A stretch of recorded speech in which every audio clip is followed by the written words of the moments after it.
All right, welcome everyone to another exciting and enriching chapter meeting of SGI Dynamic Speakers Toastmasters Club.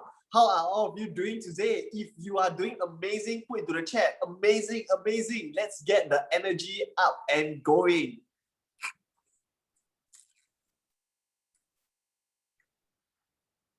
All right, that's awesome. Looks like we are ready to go. So today's program is going to be power-packed because we will start off with a workshop by our very own distinguished Toastmaster Alicia Chia, followed by an exciting segment of table topics where we will hone our impromptu speaking skills. And after which, we'll go into the prepared speeches as well as the project evaluation segment. So today it is going to be fulfilling and fun-filled at the same time. But before that, I would love to acknowledge some of our appointment holders for today, because without these appointment holders, the chapter meeting will not be as smooth and seamless. So first off, we have our timer, Peter Chong. So Peter, perhaps you want to give us a wave? Hi. Hi, Peter. So speakers later, do remember to pin the timer so that you can keep close track of the timing. And we also have someone who will be keeping close track of our pause fillers, the A, the R, the U, so that we can have more awareness of them. And it will be none other than Muhammad Shah Hudlin. All right, so do keep a lookout. And today, our table topic master, the person who's going to bring us on this journey, this exciting journey of impromptu speaking, we have Ahmad Noor Hassim. Ahmad, are you there? All right, so today, as you can see, it is going to be an amazing chapter meeting. All right, so to start off, I would love to invite our president to deliver his opening address. So let's give a warm welcome to distinguished Toastmaster Willie Low.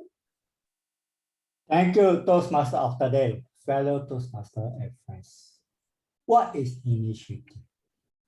Initiative is the ability to use the judgment to make decisions and do things without needed to be told what to do, or the power or opportunity to act or take charge before others do.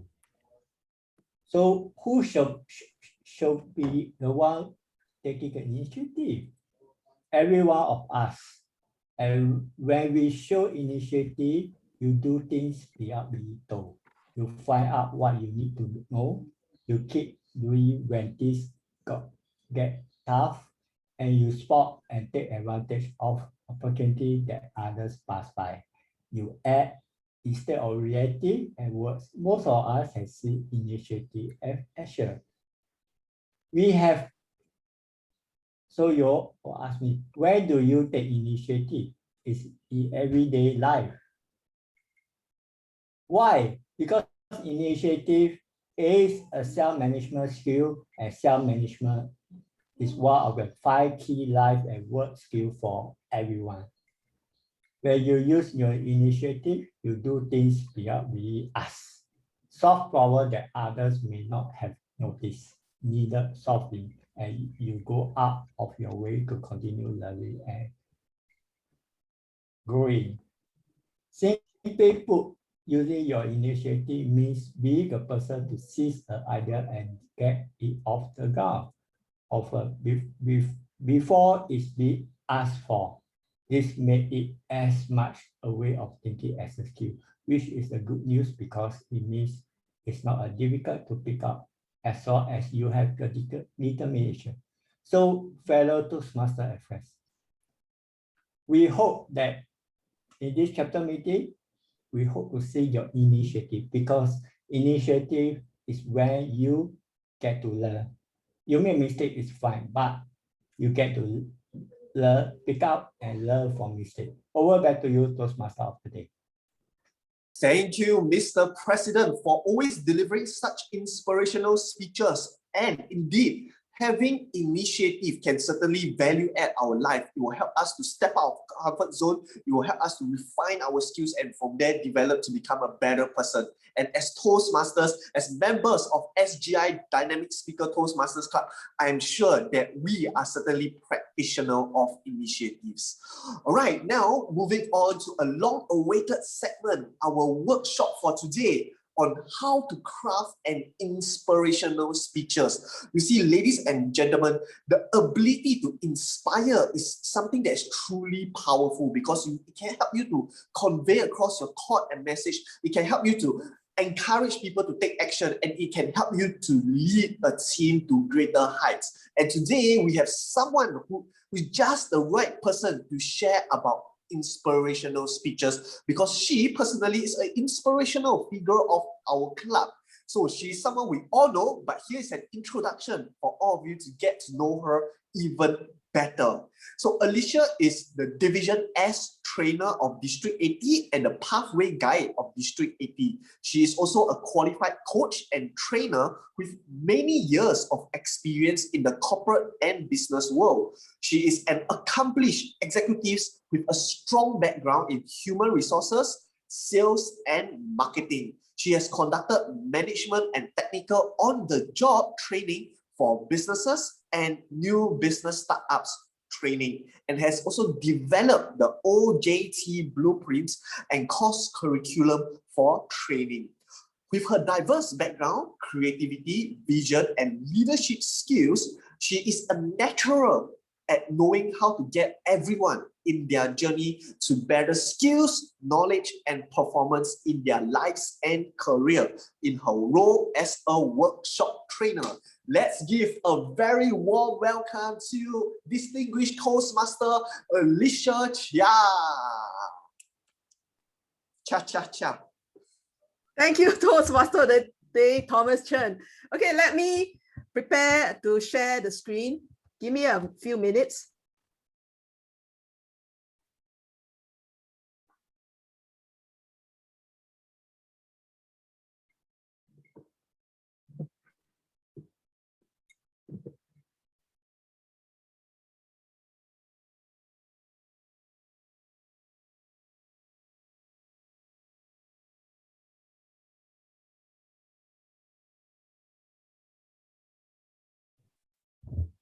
A very good evening to club president, to guests, and our very dynamic members. Tonight, I'm conducting a workshop on how to craft an inspirational speech.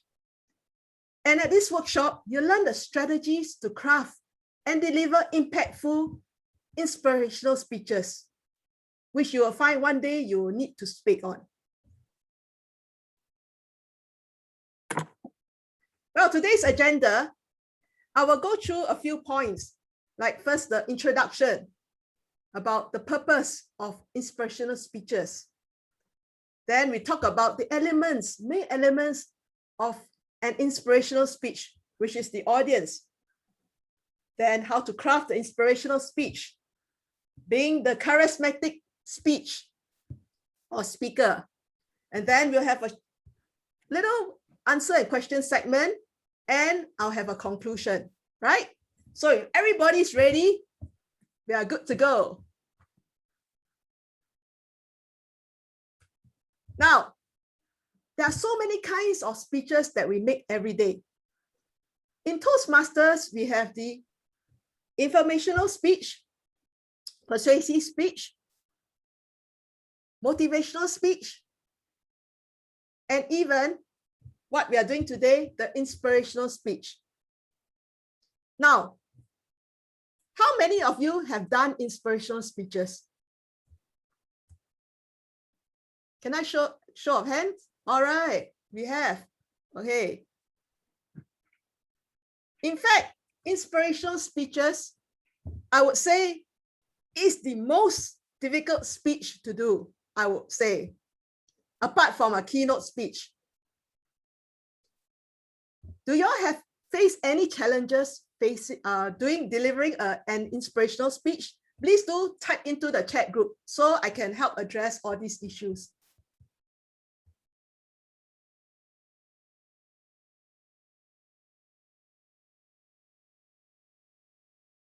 Feel free to type in the challenges that you face, whether you're a newbie or advanced Toastmaster. We are here to learn. So Don't be worried about whether your question is a silly question. Just throw it into the chat group. How to inspire? Oh, I see. Okay.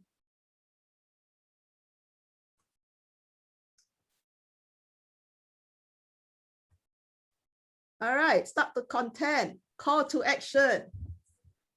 How to inspire people from diverse background. All right, okay. Good, keep the questions coming in, people.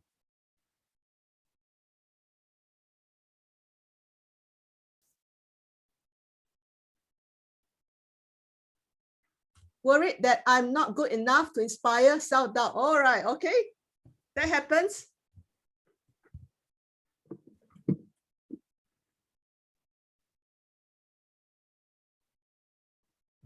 Wrong deliver inspiration speech may hurt someone. Okay. That is valid. Credibility issues. All right.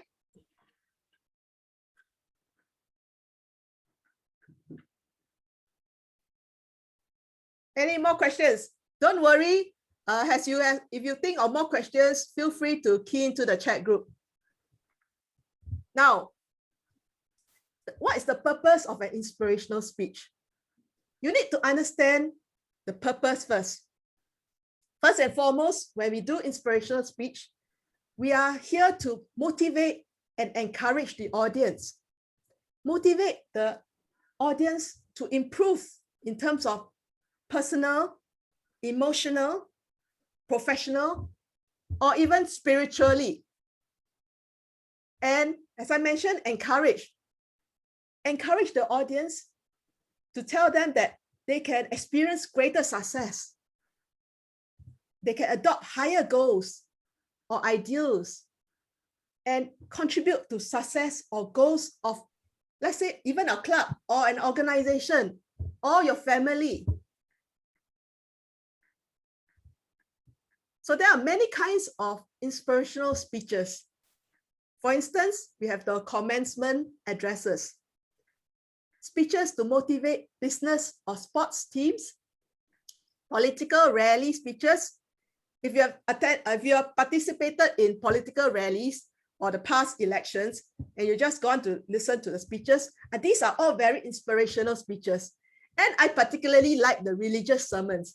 Oh, the pastors and priests are very good at giving inspirational speeches. Sometimes I tune in to get some ideas. And I highly encourage everyone to attend different kinds of events to get some ideas on inspirational speeches. And inspirational speeches, you must understand, they are very tilted heavily on emotional appeal and rather than logic. So unlike other kind of speeches, if you heard informational persuasive speeches, these speeches have more logic involved rather than emotions. And finally, for inspirational speeches, they are supposed to have a high impact on the audience. And what kind of impact are the audience going to be receiving? The audience, the person giving the inspirational speech is supposed to connect with the listener's feelings, fears, or goals at a particular time and occasion. And then help explain why and how the situation is changing, or why these feelings, fears, and goals may be inadequate or counterproductive. And also to motivate and challenge listeners to adopt higher end goals and nobler feelings, values, and goals, including the benefits of doing so. So this is the impact on the audience. After understanding the purpose of an inspirational speech, before you even craft your speech, you will need to understand the audience.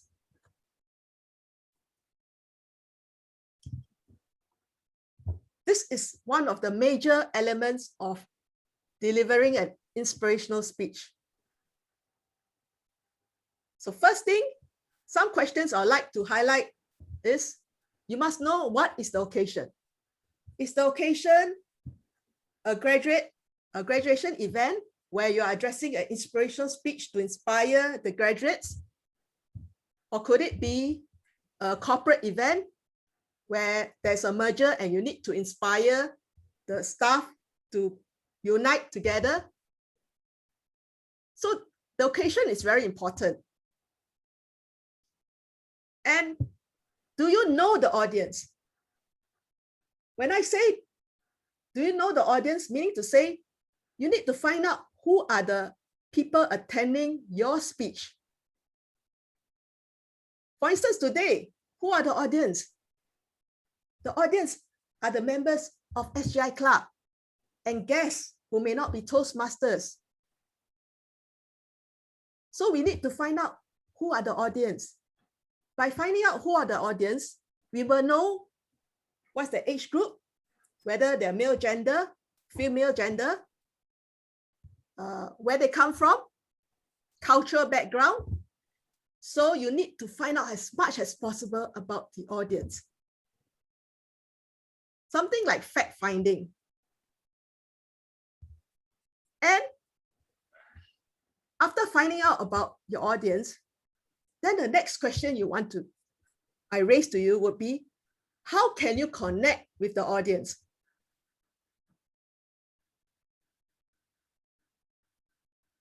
One of the ways to connect with the audience is to know their needs.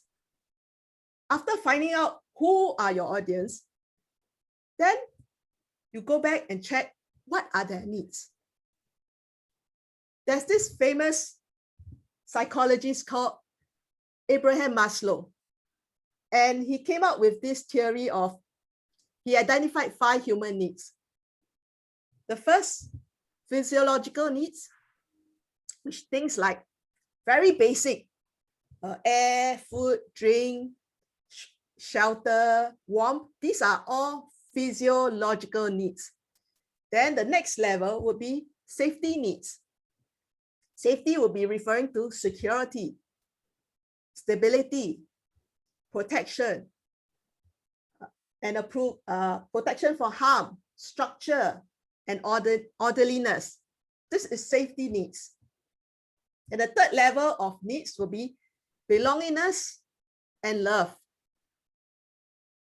And this will refer to things like people who want to feel acceptance and approval, lack of affection, looking for affection, and being a part of a social group or any other group. So this is belonging, belonging and love, the third level of needs. The fourth will be esteem needs. Esteem referring to self-esteem, respect, self-confidence, achievement, reputation, prestige, recognition, status, competence, and independence. And finally, the self-actualization needs. The highest need will be the realization of your potential and self-fulfillment. So Abraham Maslow said that humans have all these 5 needs, ranging from physiological, safety, belongingness, love, self-esteem, esteem needs, and self-actualization. So if you want to inspire your audience, you need to tap into all these needs and find out where the needs of your audience are. If you don't know where their needs are and what their needs are, then you will not be able to inspire them. Does this make sense? Can I have a show of hands? Is there any objection?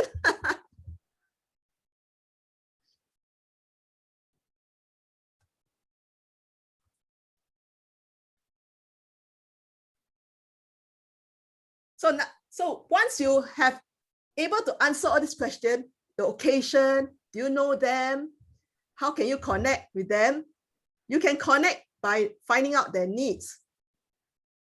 And when you find out their needs, you can then have a crystal clear concept of what the audience needs to hear, not what you need to hear. It's important that you get this fact right. The audience needs to hear And when you understand what the audience needs to hear, then you can proceed to develop a plan to inspire them. Of course, Abraham Maslow's theory of the 5 hierarchy of needs, that's a theory going from one level to another level. But in real life, everybody's at different levels, and it could be a mixture, in fact.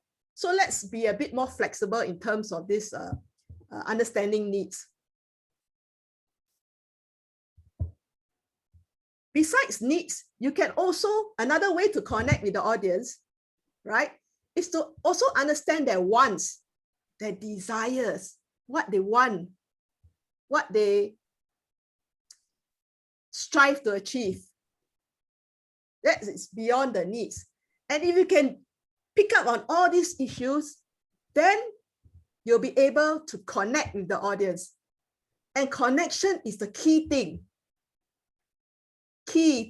to understanding the audience. Remember that connection, connection, connection.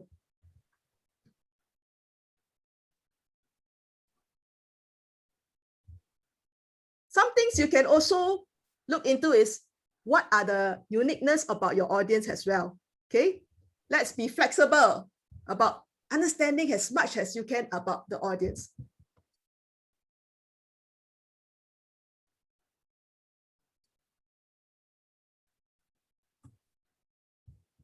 All right, the next important element would be preparing for the speech. Now that you have a very crystal clear understanding of what the audience wants to hear after all your research, then it's back to the hard work of crafting the speech. And I always like to refer to my very good buddy, VPPR Lee Bartley's slide on Get to the Point, where she trained our members on how to craft a speech. So when you're crafting the inspirational speech, you can refer back to her notes, whereby the first thing you need to identify, you can see to list that you are doing an inspirational speech. And you need to identify your key message. But I would like to point out that for inspirational speech, I normally like to think of vision. So I would like to encourage our audience here to think of what's your vision for that particular speech that you want to make. And from there, you come up with and identify your key message. And get to the point. Do not have too many points in your inspirational speech. Just have a few points, 3 to 4 points will do, not too many. Because if you have too many points, you'll find that you have too much content, and you will tend to, in an attempt to finish your speech, you'll be speaking too fast. And when you speak too fast, the audience will not be able to get your message. So as what Lee trained our members the previous workshop, have a few points, expand on your point. Okay, let me move myself away.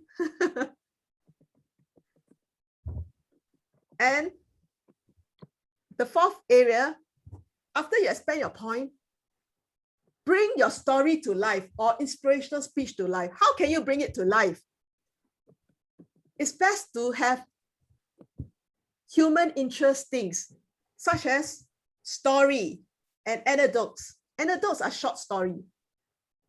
And all this, best is to make it personal. Especially if you're going to join an international speech contest, they want originality. So if it's personal and comes from your life, then no one can copy you. Add a dash of humor, in fact.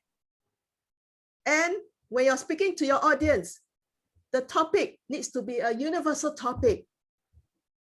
I know we are Singaporeans and proud of Singapore, but make sure your topic appeals to the whole universe. That's why I realized in the past, my topics, when I did inspirational speech, they were too localized. and not catered to the universal audience. So you need to understand who you're speaking to again. Now, always remember when you're crafting the speech, the goal is to play on the emotions and inspire your audience to action. After you use this structure to get your storyline in, this structure is calling you to do the body first. Then you go on to prepare the introduction and your conclusion.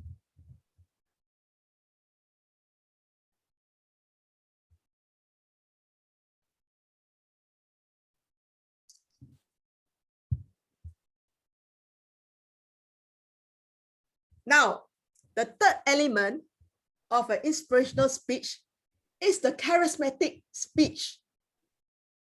Now, this is the part where you as the inspirational speaker come in and deliver your speech. So it's like more like how you say it. And at this stage, you can add drama and impact to your speech. You want the audience to find that you're intelligent and inspirational. So use quotes, stories, and anecdotes, metaphors, and even comparisons to get the audience interested in your speech. When we talk about language, I'm not talking about English language, but rather remember the language you use in your speech must unite the audience. Unite the audience to establish a bond between you and them, such as you and we. Get them to bond is the correct language, not the English language, all right? The language of unity.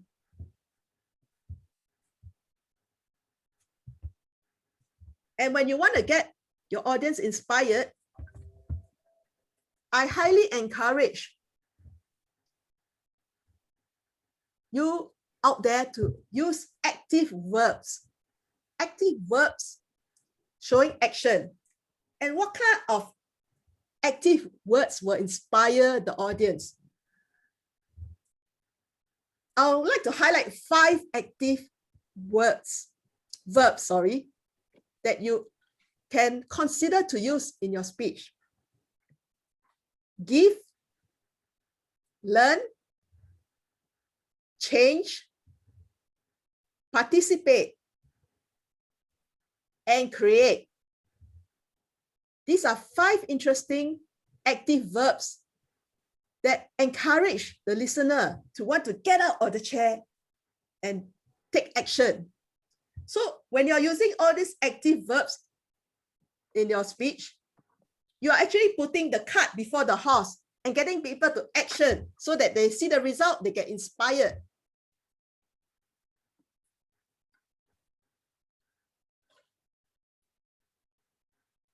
Then remember, use positive words instead of criticism.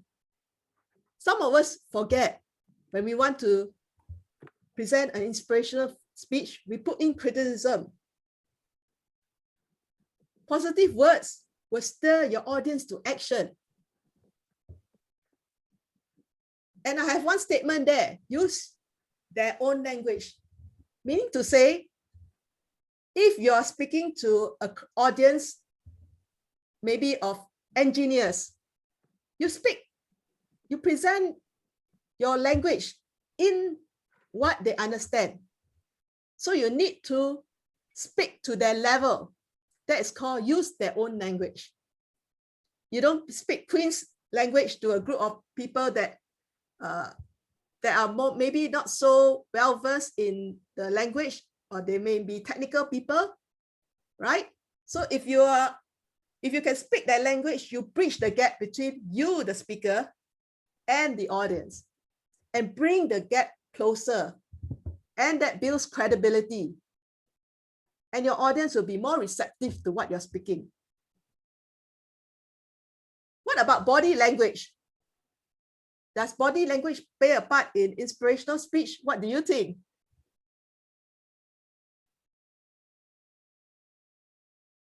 Yes, I see somebody nodding. Yes, yes. Yeah, when you use body language, it has to synchronize with your words. And you have to show conviction in your body language. Not just some funny, wuzzy waving of hands, but synchronized body language, especially your facial features. Okay, when you're in Zoom, do not try to use too fast body language. It will blur the action and confuse your audience. Steady, strong body language and focus facial features. As for the beginning and conclusion, I'll encourage you audience out there to have a strong beginning and a strong conclusion. All the strong conclusion has in, we would like you to show emotional, powerful, and dynamic conclusion. You can challenge the listeners or demand that they commit to your cause or your message. And the conclusion should dramatize the benefits of doing so. And you could finish with a memorable final statement that your audience will forever remember you. If they cannot remember the entire speech, but they remember that. All in all, I would suggest for the inspirational speaker to show confidence, enthusiasm, and vitality in your speech. Because the goal, remember the goal is to inspire your audience when you deliver the inspiration speech. And listen this clearly. When you inspire your audience, the audience get inspired. They will inspire you, the speaker. And when you, the speaker, get inspired, you have double the power of continuing and delivering the final punch in the inspirational speech.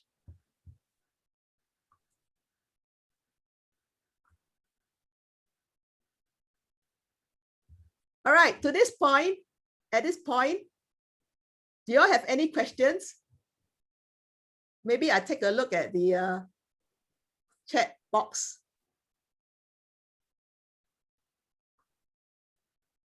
Mr. Timer, what is the time now? Alicia, maybe you can stop the share screen so we can see everyone from there. Okay. No, I can't stop. I will just because I got one more slide. I got 2 more slides to show. Otherwise, I got stuck. It's 25 minutes, 44 seconds. Okay, thank you.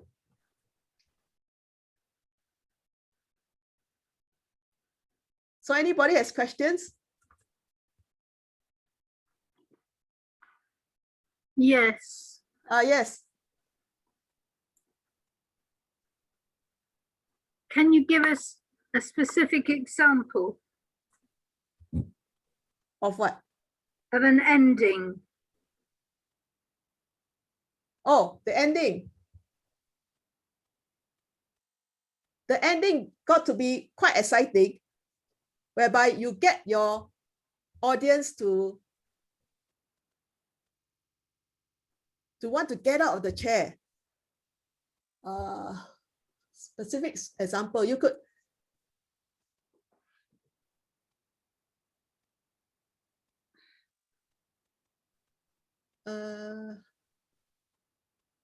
right. If you don't have one now, maybe you could send it later. I can send it to you later. Yeah, send it to you later. Thank you. Because there's so many kinds of content, see?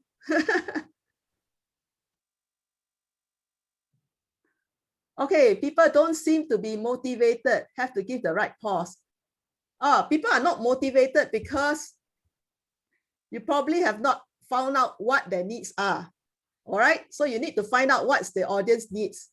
In this kind of COVID time, what are the needs? Probably basic physiological safety needs, right? It all depends. Different strokes for different folks. So you need to do a lot of homework, all right?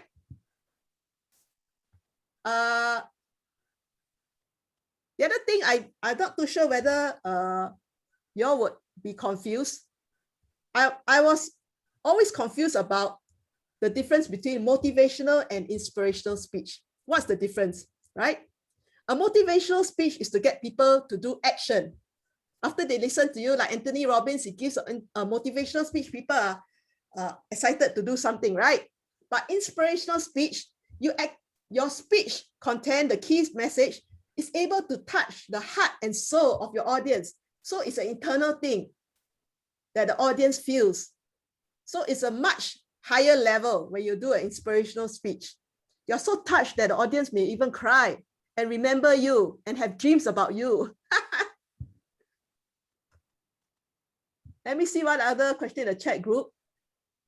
Worried I'm not good enough to inspire. Okay, this is a very common question. In fact, when you think you're not good enough to inspire, that can be even a topic to have in an inspirational speech and tell people about how you overcome your obstacles. And finally, you get to where you are. These are the stories that people want to hear, that resonates with them. Okay? They have gone through before, so they want to know. And when you tell them how you got through it, then they can learn and they're very inspired. They'll probably be inspired. So this question are not good enough. It's not a big issue, okay? In fact, use it as an inspirational speech. How to inspire people from diverse background. Okay, very good. You need to find out what are the needs, wants, desires of these people from the different background. When you find out, you need to do a lot of hard work. Then you know what to give to them, what things to fit in the inspirational speech. Okay? I'm stuck with the content. Okay, content, as I said, start with the body, like refer back to Lee Bartley's Get to the Point workshop. Do not have too many points, 3 to 4 points. Otherwise, your speech will be too long. Unless you are giving a keynote speech, let's say 20 minutes, then you can afford to have more points, right? Always pick the good points. If you have, maybe you say you got 10 points, that's too many. Just cut the not too good points and stick with the points that you think have a better impact on the audience, right? Because if you have too many points, right, what you can do is the other points, if you think it's so good, put it for another speech, correct? There are so many speeches to make. Remember, if you have too many points, you'll rush through your speech. And when you rush, your audience cannot get your key message and you'll lose the impact. So if I were you, just pick 3 to 4 points will do. All right? The call to action will be your message, your key message. How to inspire? As I told you? Okay, very good question. This one is a question that a lot of people will ask, how to inspire? Okay, the question you need to ask yourself is, what inspires you? What inspires you? Look around at your surrounding. If you can't find things that inspire you, then go read some inspiration books. Like Dale Carnegie. Then you'll get some ideas. For me, let's say if you're a very person that's already reached to the very high level and you think you get stuck and you're not too sure how to get inspired, then always have this growth mindset of what you want to learn. That's why I said you to find 5 action verbs And one of the action verb was learn, right? Remember? I said learn. So if you, no matter how high level you are or low level, if you adopt this mindset of learning, then it will inspire you to want to, there will be things to inspire you. There's so many things to learn. Let's say talk about instruments, musical instruments. There are 1,001 musical instruments. So when you learn something, you open your mind up. So that could inspire you. This is just an example. And you could also get inspired by even a newcomer who has grown, and then you see how fast she has grown. That could inspire you as well. Always sharpen your tools. Even how high level you are, you need to sharpen your foundation, because we always need to restart and regrow. So this applies to no matter how low level or high level your personal development. Okay, what inspires me may not inspire someone else, correct? So that's why you need to know who's your audience. Okay, when you know your audience, then you'll know what inspires them. You cannot be speaking on something that inspires yourself only. You must speak on something that inspires your audience, right? Didn't know the topic based on audience liking. Okay, so do some fact finding, ask around. Don't feel shy to ask people what they think is the latest trend. Okay, I believe I answered most of the question. I would like to do a conclusion. And if you have any more questions, do feel free to PM me and I'll try to answer as best as I can. Angela, I'll get back to you on that question, okay? Thank you. Right, so in conclusion, when you're doing inspirational speech, there's 3 main elements you need to remember. Always remember just the 3 elements: the occasion and the audience. Okay, do your uttermost best to have a thorough understanding of the audience. The reason being is that when you thoroughly understand their needs, wants, desires, wishes, then you can have a crystal clear understanding of what they want to hear. And when you understand what they want to hear, then you can plan the action plan of preparing the speech to present what they want to hear. And the next part, the second element, is to craft your speech. Always remember, for inspirational speech, make it emotional, tilted towards the emotional rather than logic, because you want to motivate them first to do action and to get them internally reacting to your speech, which means to touch their heart and souls, and even they dream of you at night. So that is an inspirational speech if you can do that. I did one speech whereby a few persons said they dreamt of me during the night. It really scared me, but that is what you want to have, them dreaming about you for years to come. Even if they forgot the entire speech, if they can dream of you in a particular speech, that means you have made it, okay? And finally, the third element is your delivery. The way you present your inspirational speech is very important. Okay, you need to practice, really practice. I put in many hours when I did my inspirational speech, and I won the best speech for the video for our club. So for every paragraph I made, it was like 1 hour of practice. So you need to practice every paragraph. There's a practice in it. And when you deliver the speech, you need to put your own heart and soul into it. Get the audience inspired by the vivid words you use, vivid description, vivid verbs, your body language that has full of conviction, strong opening, strong closing, inspire the audience, and in turn, get yourself inspired. When you get yourself inspired, that's a double effect of finishing with more inspiration. And you, as a speaker yourself, you continue with the momentum of being inspired for your next speech. So I want to end this workshop with a simple and very interesting quote that I found, that can answer Angela's question. Angela, you asked me, right? How should you end? Well, this is one of the ways to end. Very impactful. Okay. Be someone's strength. Be someone's inspiration. And be someone's reason to never give up. That is the essence of an inspirational speaker. Back to you, Toastmaster of the day. Wow, thank you so much, Alicia, for sharing with us a wealth of tips and techniques on how we can craft our own inspirational speeches. So to appreciate Alicia, I would love all of you to put it into the chat. Thank you, Alicia. Thank you, Alicia. Thank you, Alicia, because we can see that she has placed in so much effort in creating this beautiful presentation for us. So I truly appreciate it. Thank you for giving such a beautiful presentation, Alicia.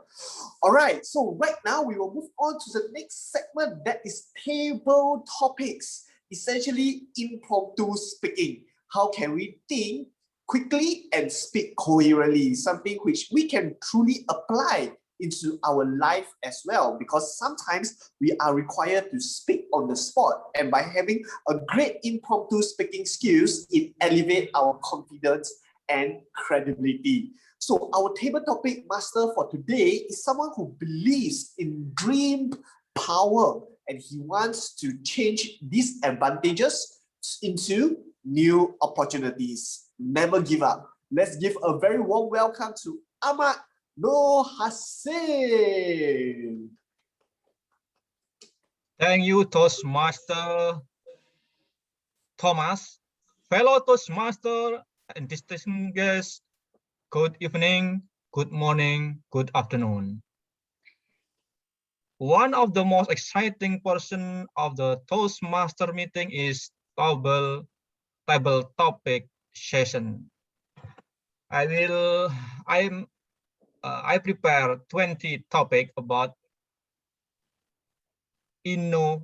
initiative.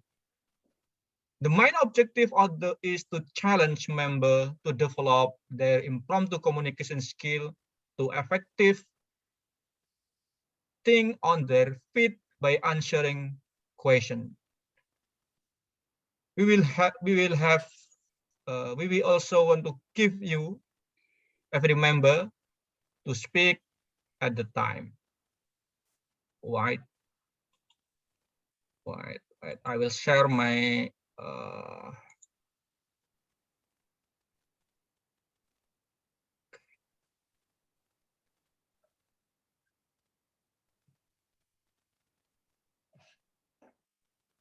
wait.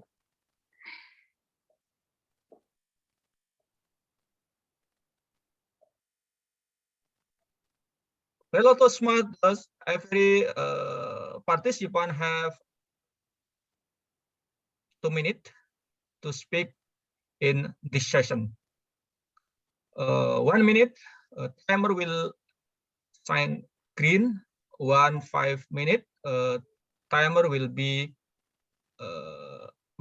inform yellow, and 2 minutes red. I'll invite you to be a first speaker. Please raise hand or chat in the chat room.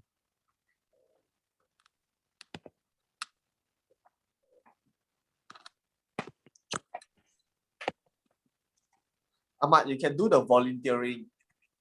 Yeah. Okay. Rona, please choose the number. Number 2, please. 2. When we succeed because of our individual initiative, but also because we do things together. When we succeed because of our individual initiative, but also because we do things together. Barack Obama. Over to you, Runa. Thank you so very much. My name is Rowena Esting. I come to you today from San Diego, California. And so as a result, I'm very familiar with Barack Obama. I was a big fan of his. And I think this quote is absolutely correct. because we do need to do things on our own. We do need to have some initiative. We do need to be a self-starter in lots of ways, but we also need to have help doing it. Sometimes it's a matter of total cooperation. Sometimes it's a matter of asking people to do one little piece of a project. It kind of depends on what the project is. For example, I'm working to put together a project right now of a joint Toastmasters meeting between my club in California and a club in Mexico, and we're going to have a joint meeting together. And so there's lots of little pieces that have to happen in that. Some of it I have to do because it's my project. Some of it is going to have to be cooperative with the folks in Mexico as well. So thank you very much for the opportunity to speak with you this morning. Back to you, Toastmaster or Table Topic Master. Thank you, Toastmaster Rona, for your sharing about Obama story and quotation. Next. All right.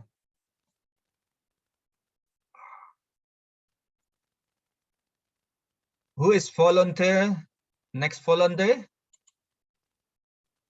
Can I go? Patricia. Patricia, please choose what is the topic you want. Number. Thank you. I think Joan has also been waving for a while, so maybe Joan can go first. I'll go after Joan. Okay. Oh, it's okay, Please. Patricia. All right. Thank you so much, Patricia. Thank you. I'll take topic 18. 18.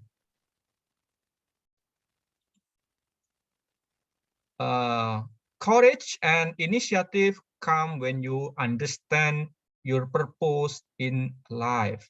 Courage and initiative come when you understand your purpose in life. John Maxwell. Over to you, John. You have 2 minutes.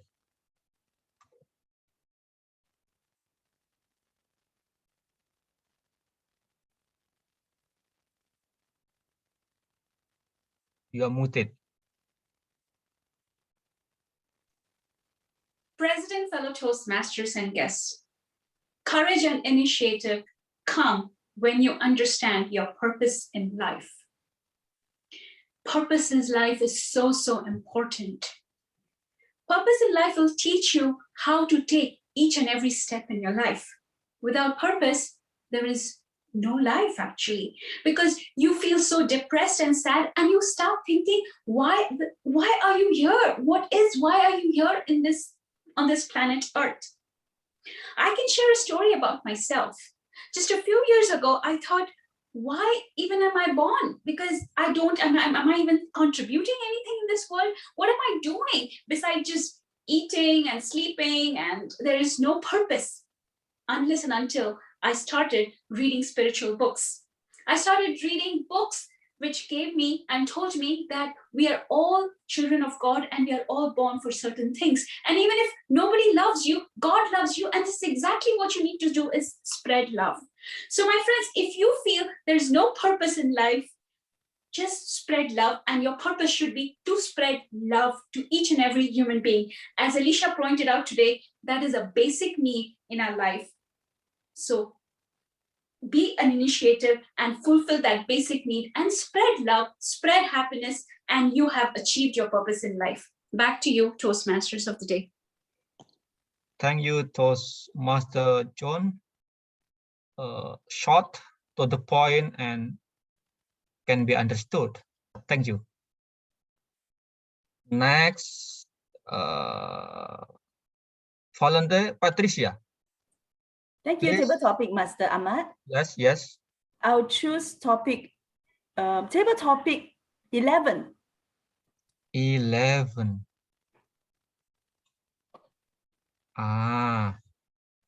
Never relinquish the initiative. Never relinquish the initiative. Carlos de Gaulle. Over to you, Patricia. Thank you, Table Topic Master Ahmad. Never relinquish the initiative.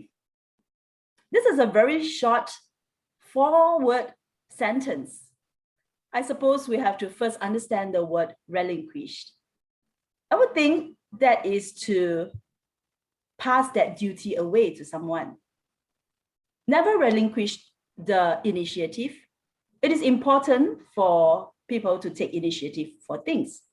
Otherwise, projects can't happen, things can't happen, and it will be difficult to accomplish tasks.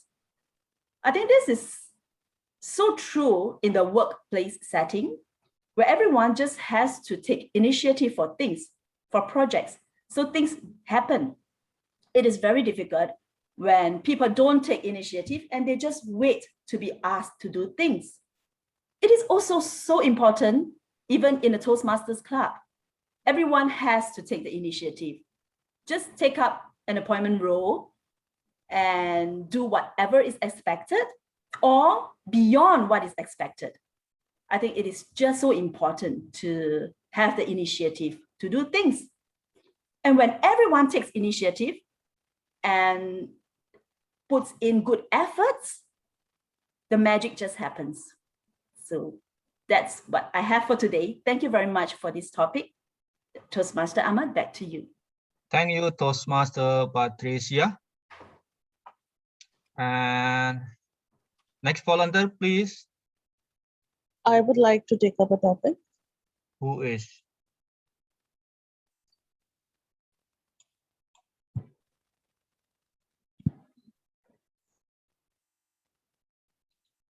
Please choose the number. Number 8. 8. Okay. This is relevant our life. In the moment of crisis, the initiative poses to those who are best prepared. In moment of crisis, the initiative poses to those who are best prepared. Carly Morton, over to you, Shurbi. Thank you, Table Topic Master, for this very challenging question. I'm remembering the similar quote which was said by none other than Winston Churchill. Never let a good crisis go to waste, because success is not final, failure is not fatal. It is the opportunity. It is the willingness of the one who perceives, who patiently follows, is actually the winner. Indeed, what kind of times are we following today?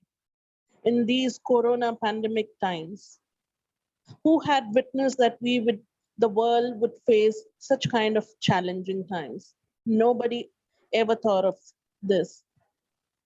But what are we doing? Are we just bounded ourselves into the four walls and not venturing out just because we are apprehensive of the times? Or we are taking opportunity of these times? If you ask me today, I was preparing how I could do a topsy-turvy of this situation and started a new business out of this, seeing the circumstances around me. What exactly is needed by people? What are the hollow and emptiness which people are facing, and where I can dabble my hands and create a best opportunity out of it. It is much needed. How we can be more mindful and conscious of our surroundings, of the people and the situation, and respond and implement and manifest of the times which today has been thrown to us. Ladies and gentlemen, please be careful. There is a saying, if lemon is thrown to you, make a lemonade out of it. So yes, prepare yourself for these situations and make the most out of this and be positive. Over to you, Table Topic Master. Thank you to Toastmaster Shurbi. We continue the next volunteer.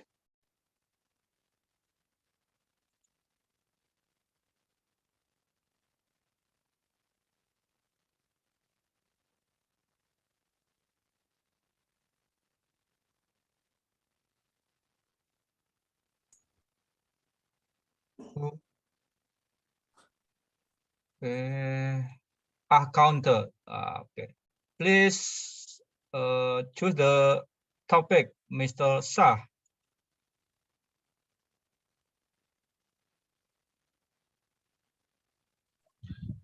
Can I choose topic number 3, please? 3. Yes. For change to happen in any community, the initiative must come from the individual. For change to happen in any community, the initiative must come from the individual. Dalai Lama. Over to you, Toastmaster Shah. Good evening, fellow Toastmasters and guests. For change to happen in any community, the initiative must come from the individual. That is unfortunately a point that I do agree with, as there are many instances where we cannot control circumstances that may happen to us.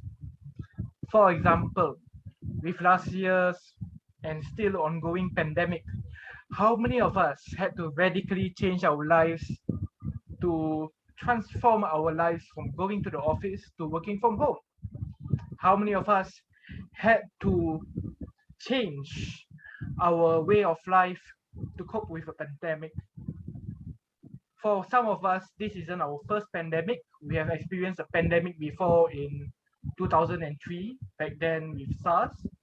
But to see a pandemic growing in nature from early last year, February, and being spread globally, unfortunately causing lots of chaos everywhere, it is something that is rather unfortunate as a bystander or as an outsider. But this change or this ability to change is something that only starts from ourselves. How steadfast are we, or how capable are we to initiate that change? There are many instances where we cannot control the circumstances. We cannot control the consequences of such circumstances. The only thing that we can control is how we react to such circumstances, as well as how we respond to such circumstances. I would say life is like a bunch of life is like a piece of spaghetti. You either bend and break into 3 pieces, or you adapt and flow. That's all. Thank you very much. Thank you, Toastmaster Shah. Yeah, sometimes we can control that we have power to control. Sometimes we can't control bigger power. Next, I invite Toastmaster Jennifer Lim. Please choose the number. Toastmaster Jennifer. 16.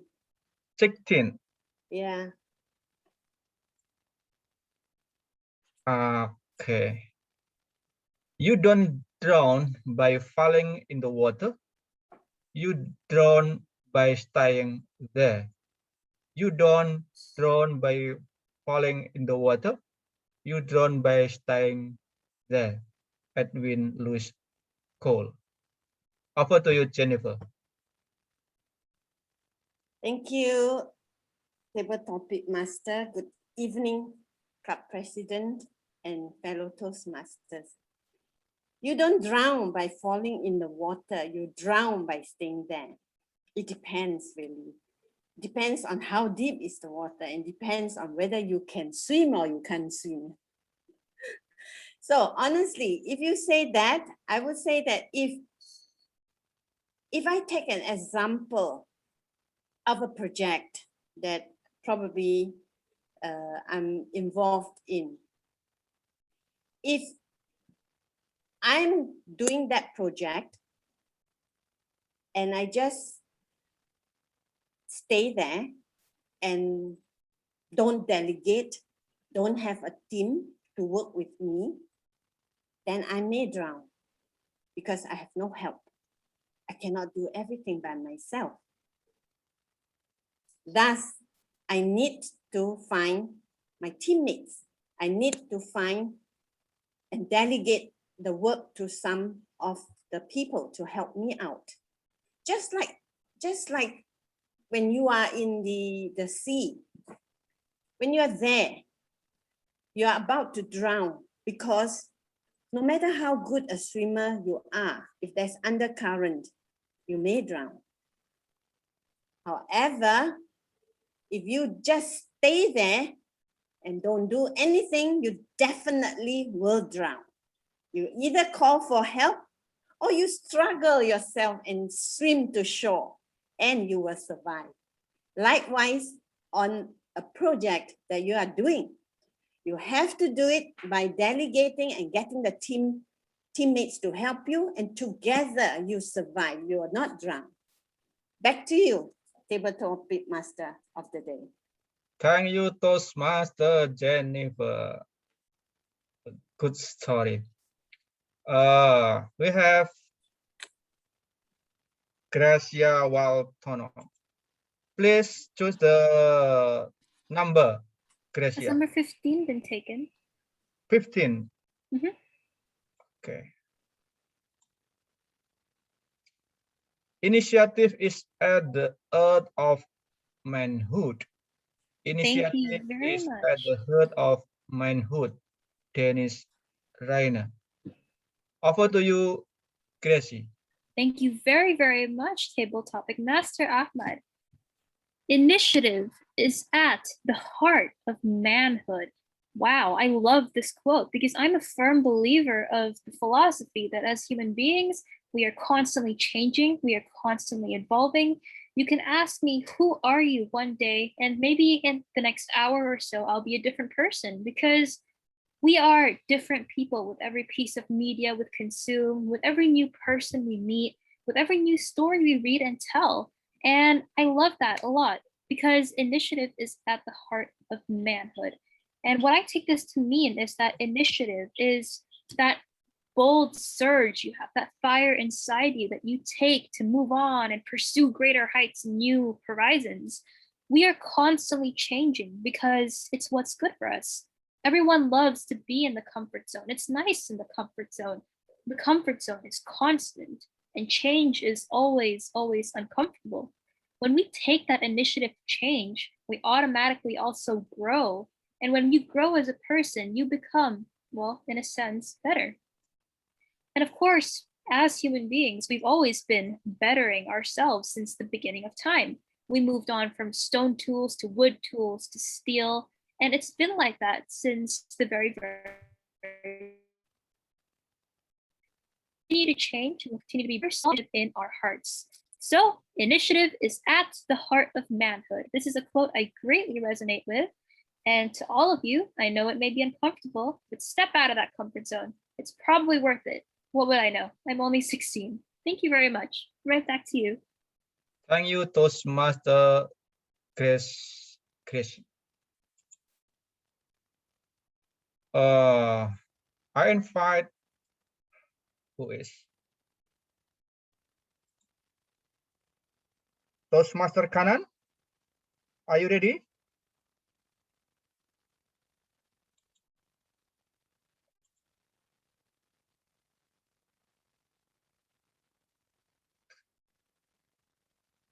Toastmaster Kanan, I invite you to join the double topic master.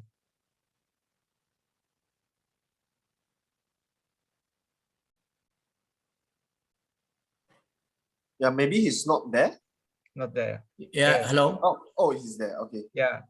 You want me to do the table topics? Yeah, yeah, I will. I thought that, yeah. I thought you wanted to give only for the guest. I'm ready anytime. Please choose the number. I will take 20 if it is available. 20. Wow, the last. Bureaucracy destroys initiative. Bureaucracy destroys initiative. Frank Herbert. Over to you, Toastmaster Kanan. Thank you. Mr. Table Topic Master, fellow Toastmasters, and distinguished guests. Bureaucracy destroys initiative. In many countries, I'm going to pick India because I have rarely visited India. I lived in India for the first 20 years, and then I visited once in 2 years. There are so many things, documentation unnecessarily required for everything. I tried to build a small house for my parents. At that time, I was not rich. I have to apply the loan from the Life Insurance Corporation of India. I tried to do everything as per the rules laid out. You know how long it took? Every time they will say, give me that documentation, give me this documentation. And it took me forever to get this documentation completed and to get the loan sanctioned. They are not giving anything free. They are allowing me to give a loan for building that house. It was around 400,000 rupees at that time. Maybe you can call it as around $20,000 at that time. Okay. It was very difficult for me and for my father-in-law, because my father-in-law was working close by. So he visited every time. Every time they required different thing. So fellow Toastmaster, this type of unnecessary bureaucracy, many times I felt, why should I build the house? Why I can't be in a rented apartment? I can be very happily live there. So many things are there. The same thing, if I have time, I will also talk about one thing. I have only one son. I wanted to adopt a daughter.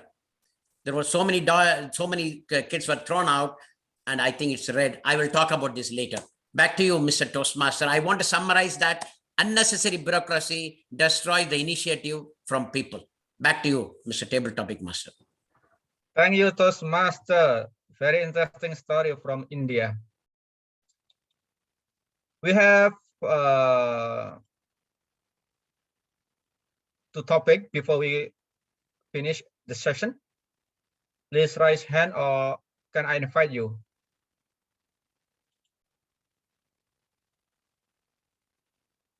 Toastmaster Lee Barkley, I invite you to join this segment.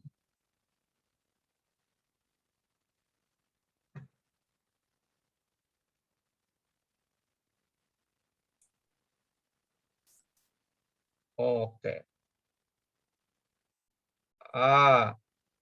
Toastmaster Angela, please choose the number.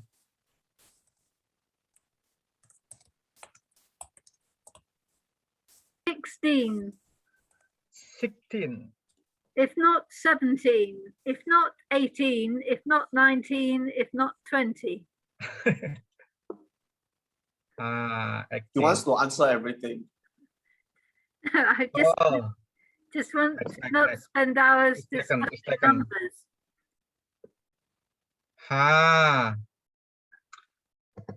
Higgs give you the initiative.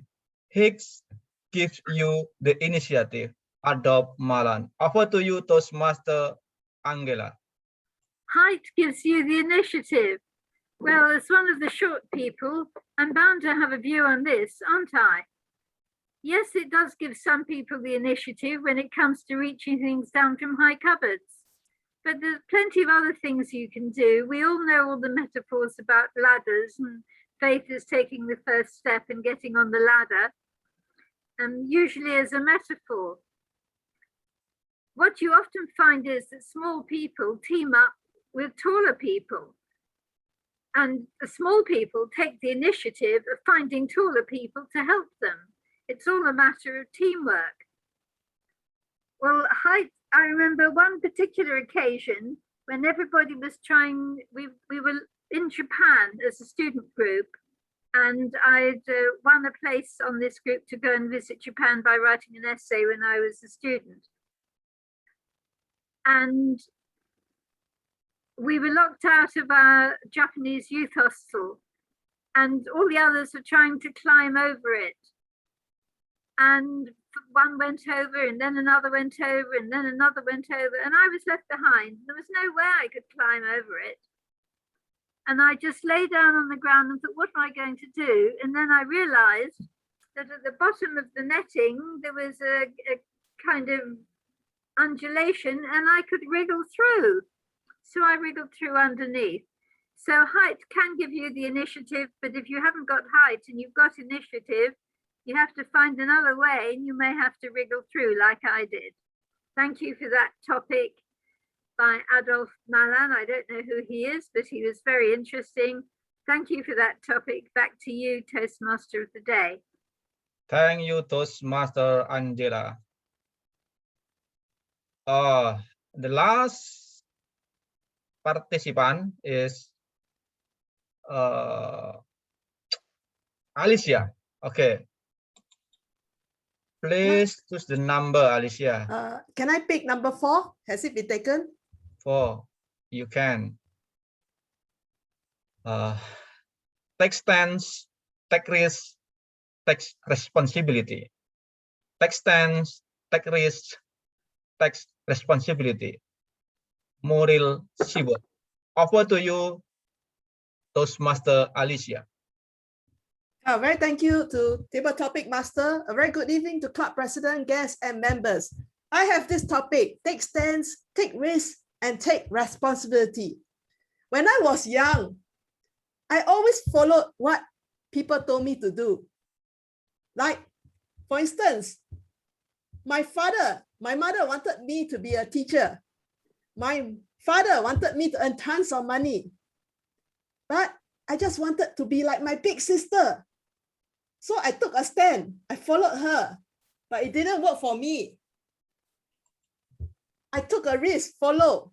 But in taking the risk to follow, you also have the risk of failure. But it's all right.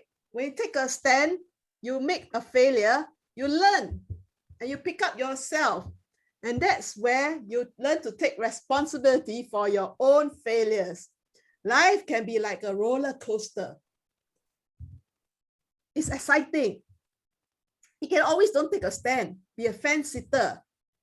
But when you be a fence sitter, there's even more risk. You get poked by the fence, right?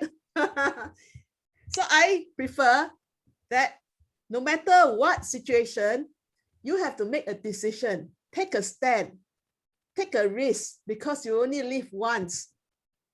If you get killed because of the risk, then you're brave. They consider you brave to be killed for taking a risk. Life is like that. Isn't life like a box of chocolates? You never know what you get. So take a risk, take a stand, take a risk, and take responsibility, because responsibility lies in your hand. Back to you, Table Topic Master.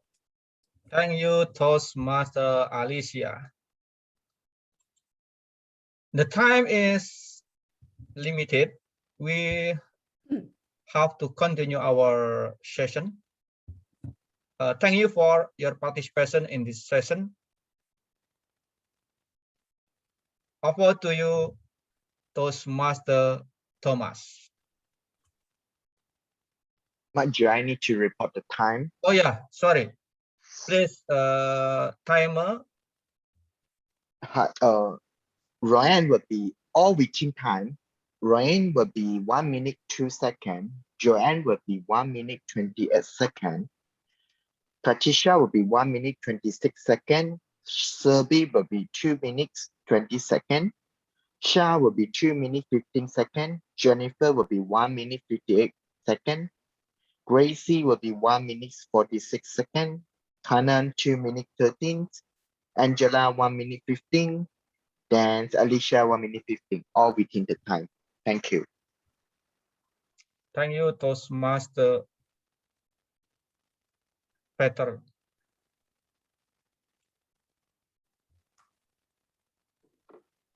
Yes, Alicia, do you want to say something? Yes, while everybody is voting for the best table topic speaker, I'd like to take this opportunity to wish our guest, Gracie, a happy 16th birthday. Sweet 16. And we would like to sing her a song, a happy birthday song. So can everybody switch on unmute themselves, please. And then count 1, 2, 3. Then you sing, okay? All right. 1, 2, 3. Happy birthday to you. Happy birthday to you. Happy birthday to Gracie. Happy birthday to you. Happy sweet 16, Gracie. Wow. Thank you so much, everyone. You're so sweet. You are truly a sweet 16, my dear. You are truly a sweet 16. Can be my granddaughter. Oh. I'm Make us so feel young. honored to Thank be you. here with all of you. Thank you so much. So now we know why Angela specially dressed for this occasion. Absolutely. It was for Gracie's birthday. Oh, Angela I is see. always well dressed. But today is even more well dressed. True. All right. It's always very much, somebody's everyone. birthday. It's always somebody's birthday. Yeah, she even placed the cake on her hair. Angela is the empress, the lady in red. And the top is the cake, right? It's a rose. Rose cake. Okay, thank you everyone. So thank you Ahmad for the very interesting and intriguing table topic session. I think the topics really allow us to have some thought facilitation and identify what we truly feel about each of these different amazing life topics itself. So now we shall have our 10 minutes break, but before that, let's have a group photo. So I will invite all of you to switch on your video cameras and our president to snap a photo of the session. All right, so Mr. President, let us know when it's done.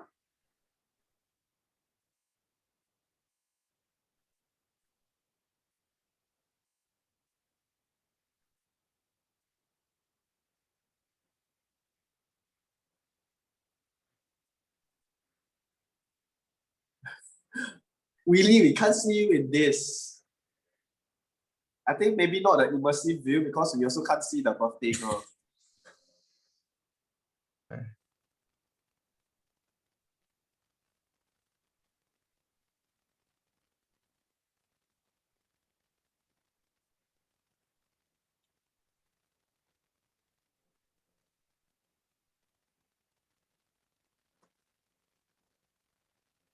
Are we done? I think some people need to move their backgrounds. Yeah, we can't see Willie. Mr. President, we need to see you in the photo. The teacher of the trainer. Yeah, that's why you got the center seat. Thank you, thank you. Hey, tell us, hey, we have to smile, very tiring, you know. Willie, say something. He becomes the invisible man now. Patricia hard there very long already.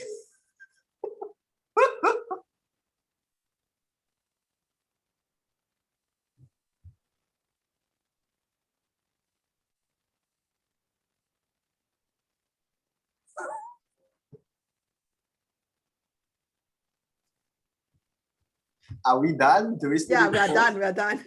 Okay, we are done. Yeah. That's great. So please be back in 10 minutes time for our prepared speeches and project evaluation. See you then.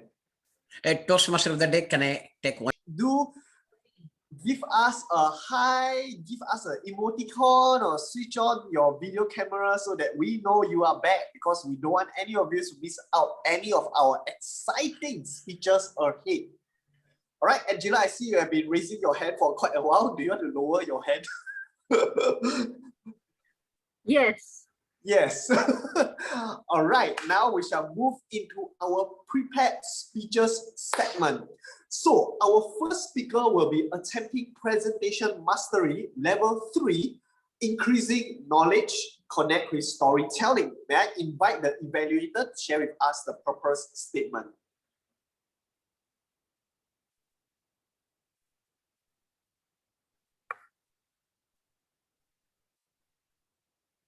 Who's the first speaker? Sorry. First speaker is Joan. So yeah, so that's me then. it must be the vocal. Okay, sorry. Ladies and gentlemen, don't drink and Toastmasters at the same time. Yeah, the screwdriver. Right. Good evening, everyone. All right, the purpose of Joan's project is for her to practice using story within a speech or giving a speech that is a story. Back to you. Thank you. All right, so the timing would be 5 to 7 minutes. So may I invite the timer to bring us through the timing sequence. Need to unmute. Our flash green background when it's within I mean if it enough the time, then I will rate a flash yellow when it's actually 5 minutes and also I will raise green would be 5, then yellow would be in 6 minutes, then red paper in 7 minutes. After the red has been raised, you need to wrap up your speeches within 30 seconds. Thank you, timer. So the title of her speech is Click. So Joan is an avid learner who is constantly pushing her horizon, and to her, the sky is the limit. Let's give a very warm welcome to Dynamic Leadership Level 3, Joan De Souza. Before I start my speech, I would like to dedicate this speech to my father and also to all those lovely fathers who are here today. Happy Father's Day, as it is soon coming up. Okay, thank you.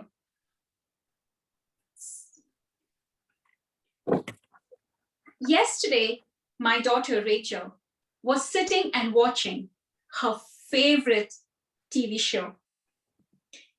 Have you heard about this TV show called Never Have I Ever?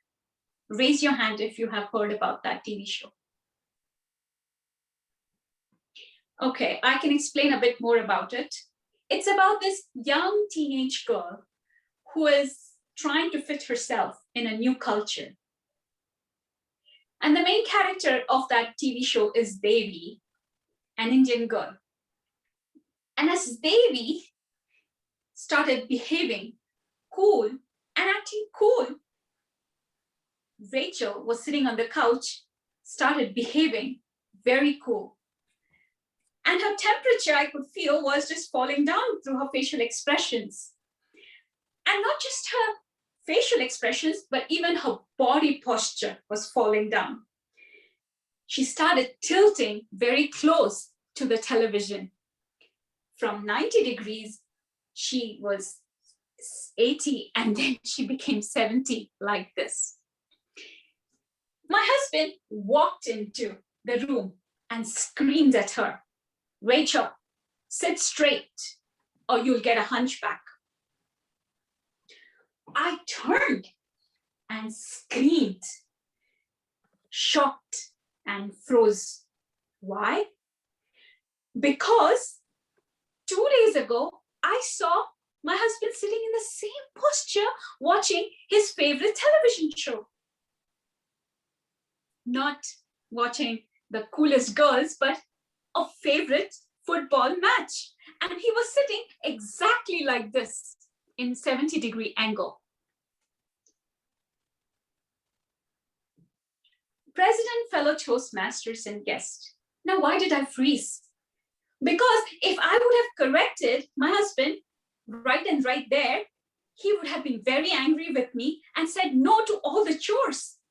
I had, within an hour of him correcting Rachel, I had a number of chores aligned for him, like taking Rachel immediately for basketball, taking my dog Clover for a walk, and then doing my laundry. There were so many chores. How would I have done that? And how would he have done that if he was very angry with me?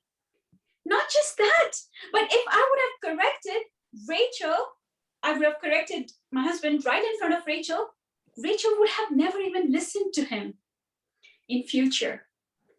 What if What if she would have disconnected with him and refused to even emulate his good behavior, like obeying to my commands? What if there is no obedience without connection? Connection, connection. And there is no growth without connection. I can tell you a story about my father. My father was an ordinary man outside in the world, but for me, he was an extraordinary man. As soon as he walked inside the door, he never failed to hug me and kiss me and even to tell me, how was your day? Or ask me the questions of how I spent my day that day. I remember how even during my university days, he sat out of the university for hours just to give me that moral support because he knew how panic attacked person I was. And I could sit and stay rooted inside the exam hall just because of my father, and did well. I could feel these connections going through the strong doors, although they were hard and strong, made of wood, but there was this invisible, awesome connection which kept me rooted at my chair. There is no growth without connection. And there's no love without connection either. When I left India, my father held my clothes and cried for days because he felt connected to me through my clothes. Few years passed and I called my dad. Dad, I need help. I'm so lonely in this new world. I don't have friends and I'm very, very lonely. I need your help. Can you please come and help me? But John, how can I come? I have so many obligations here. I have so much of work to do. I felt disconnected and disheartened, and I stopped speaking with him for a few years. One night, my sister called and said, John, you need to come. Daddy's very sick. I rushed to the airport. Minutes before I landed, my father passed away. I couldn't even see him or speak with him because I had no love in my heart. There's no love without connection. I reached the crematorium. The crematorium was full of people.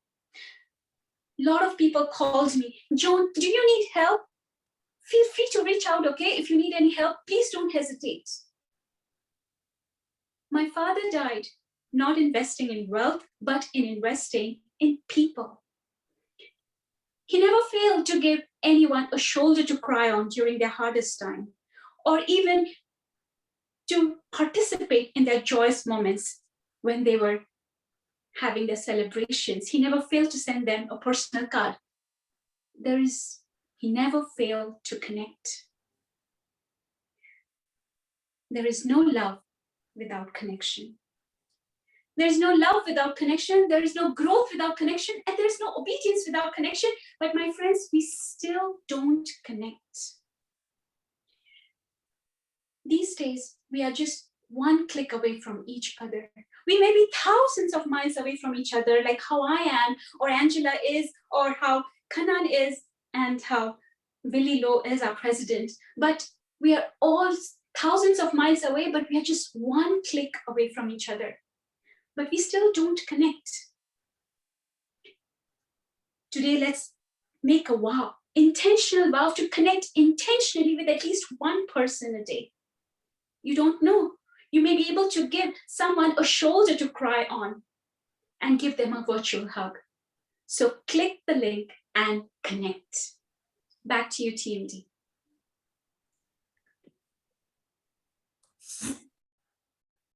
Wow, thank you for the very beautiful speech, Joan. A very powerful message and very powerful delivery. And I'm sure that your father will be very proud of you. Thank you for inspiring us all. All right, now we shall move on to speaker number 2, who will be attempting Dynamic Leadership Level 3, Increasing Knowledge, Inspire Your Audience. May I invite the evaluator to share with us the proper statement? Thank you. The purpose of the project is for the member to practice writing and delivering a speech that inspires others. The purpose of the speech is for the member to inspire the audience. I'm looking forward to hearing this inspiring speech. Please tell us the title. Thank you so much. All right, so the timing will also be 5 to 7 minutes, so we will skip the sequence of that. And the title of his speech is Helping Others. So Kanan loves to travel. He lives in Baltimore, Maryland, USA with his wife, and they have one son who is studying in Johns Hopkins. He started his Toastmasters journey in late 2012, eager to improve his speaking skill. Let's give a very warm welcome to distinguished Toastmaster Kanan Shankara. We may not do great things on this earth, but only we can do small things with great love. Mother Teresa. Mr. Toastmaster, Madam Evaluator, fellow Toastmasters, and distinguished guests. Helping others is the first step in making the world a better place for improving the lives of those who are not as lucky as we are.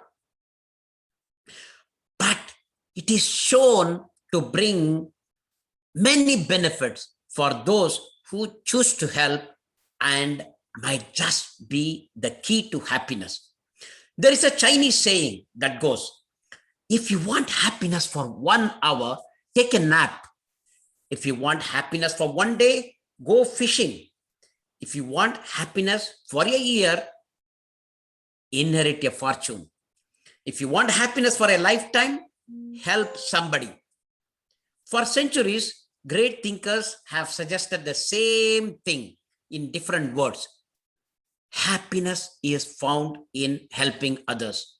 We may not be rich to help others.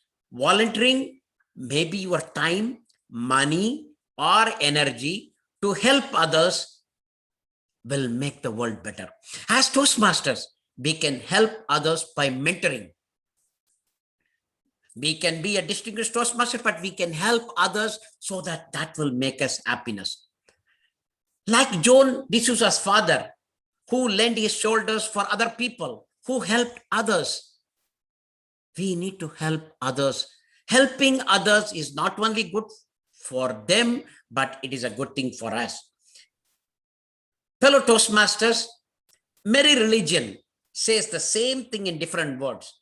If you go to the Muslim religion, they say, if you want to go for Hajj, the holy yatra that they do, that, to go and round that Mecca mosque, we need to give so many things to the poor. Hindu religion says that you have to do dhan. I studied in Christian college. I want to share this personal story. I always love to tell stories. There was a guy, I think his name was Martin. Do not worry about the name. I will call him Martin. Martin was a laborer who was stitching who used to make chapels, shoes and other things, and give it to the people. He helped poor, whatever he gets, 10%, maybe small things by giving bread, etc. He was a sincere devotee of God. He wanted to see the God. So he prayed the God, I want to see you. I want to see you. Suddenly he heard a voice, I am going to come to your house. So what he did, he cleaned the house, prepared some bread and some wine and whatever it is, and kept ready and waiting for the God to come. When he was waiting, he saw the snow. It was heavily snowing outside. There was one lady with a child who was shivering like this in the snow. He called, ma'am, come inside, come inside. Please come inside. Do not be on the snow. And he gave milk to the kid. He gave blanket to that lady. Said, help yourself. Eat whatever I have. I may have little, but you can take it. It was a warm welcome to her. Then the lady left and he saw another beggar who did not have any shoe but was struggling. He gave a pair of shoes that he had, which he normally keep it ready for him in case of something happens. He donated that to that kid.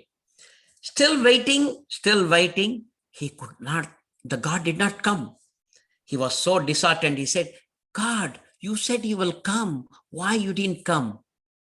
Martin, I came 2 times. I was there when you helped the women. I was there when you helped the baby with the milk. I was there when you gave the chapel to the beggar. I was so happy to see you doing great things. Fellow Toastmasters, why I'm telling this story?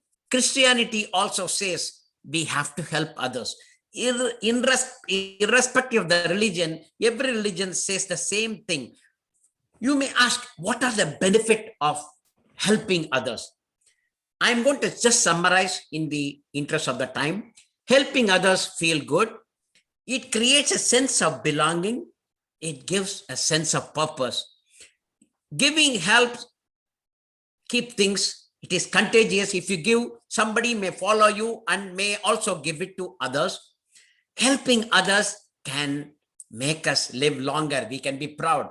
It will give a sense of renewal. It boosts our self-esteem. We create stronger friendship. Fellow Toastmasters, helping does not require money. We may not be rich to help others. We can help others by time, by mentoring, by anything. As Winston Churchill says, we make a living by what we get, but we make a life by what we give. Let us all be like Joan D'Souza's dad, who helped everyone at any time. I heard her stories. I know about her father. I learned that he helped everyone, and his funeral was full of many people who John's father helped. So let us all be like him. Let us help whatever we could do, even small things. Let us do that so that we will be closer to the God. Fellow Toastmasters, that will make us happy. Do that as the first task from today. Back to you, Mr. Toastmaster. Thank you so much, Kanan. And indeed, by helping one another, not only can we improve relationship, but we can also learn from helping people, because the more we value at others, the more the value will come back to us one way or another. And this is truly the way to make a beautiful world. Thank you for sharing a beautiful message, Kanan. All right, now we shall move on to the third speaker. So the third speaker will be attending Leadership Development Level 2, Learning Your Style, Understanding Your Leadership Style. And similarly, it would be 5 to 7 minutes. May I invite the evaluator to share with us the purpose statement? Thank you. The purpose of Patricia's project is for the member. Okay. Yeah. Am I Go mute? ahead, go ahead. Yeah, because apologies, because I see you haven't changed the number yet, but yeah, you're right. Yeah. The purpose of this project is for the member to identify her primary leadership style or styles. The member can share some aspect of her primary leadership style or discuss leadership styles in general. She is going to speak like, be the leader you want to be. I am more excited to hear her speech. Back to you, Mr. Toastmaster. Thank you, Kanan. And indeed, the title is Be the Leader You Want to Be. So Patricia has been in the early childhood field for over 20 years. As a mother of 3 daughters, she believes that the joy of learning should never stop. Let's give a very warm welcome to Patricia Tay. Fellow leaders, how has it been? leading people in this changing world. Times are different now, don't you agree? People no longer listen to you just because you are their boss or because you hand them their paychecks. When I first started work more than 20 years ago, no, don't start counting my age. I promise you, I was very young at the time. So when I first started work, I had a supervisor who would walk around with a stack of checks in her hand. And she would ask us, "Have you done your job well?" We will reply, "Yes," before she handed us our check. For the rest of the time, she would have her hands behind her and she walked around supervising us. Now that felt very intimidating. What is your leadership style? What kind of leader are you? Are there areas that you would like to work on? I've asked myself those questions countless times. I believe there is no perfect leader, but every leader must be reflective. Every leader must be reflective so we can be confident of leading dynamic teams. What kind of leader would you like to be? You decide. You be the leader you want to be. Let us have a look at this. This is what I call the expectations chart. Everyone has expectations. I have expectations of others. Others have expectations of me. And I have expectations of myself too. Assuming this is the line of expectations others have of you, where should your expectations of yourself be?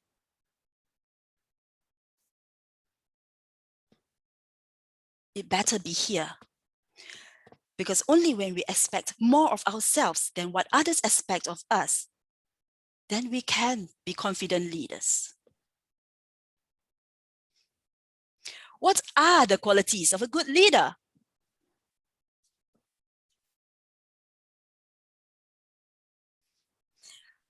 A good leader must be positive. Smile, be nice. Have an open posture so people come to you. Your people come to you when they face challenges at work. They come to you when they have new ideas. People come to you simply because they want to. That makes you a good leader when people come to you. That's when you have the chance to gather your people and brainstorm ideas, work through challenges together.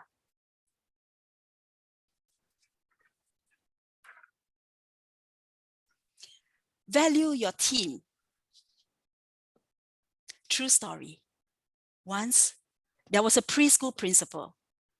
She had to prepare for a parent orientation for over 100 parents for the first time.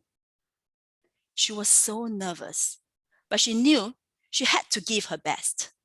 So she prepared her orientation slides and she gathered her team of teachers. She sat them down and said to please watch her rehearse and give her their very honest feedback. Everyone chipped in that day. How do you think that made the team feel? You're right. They felt good. They felt good because their leader was sincere and authentic. They felt good because their leader acknowledged and valued their opinions. They felt good because they knew their leader was not perfect, but she was very receptive. While many leaders would be unwilling to open up for fear of being judged, their leader had placed herself in the most vulnerable state to be evaluated by her subordinates.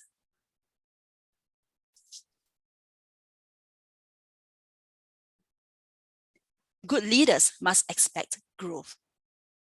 You are growing. I'm growing. Everyone else around us is growing. So we must expect our team to grow. Look at this chart.